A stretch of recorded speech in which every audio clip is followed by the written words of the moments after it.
আসসালামু আলাইকুম, বসুন্ধরা আউটলেট থেকে বলছি। তো আমরা বার্গারটা কীভাবে রেডি করে থাকি সেটা দেখাবো এখন। প্রথমে বার্গার বানটা নিয়ে নেব, এরপর এটাকে ভালোভাবে মাছ বরাবর কেটে নেব।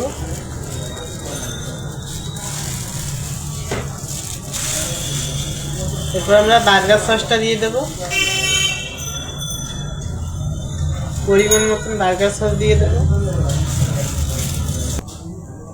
সসটাকে আমরা ভালোভাবে দিয়ে দিয়েছি। এবার স্লাইস করা শসা দিয়ে দেব।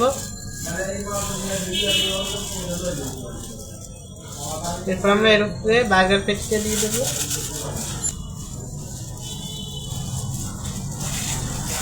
এরপর আমরা বার্গারের চিজটা দিয়ে দেব।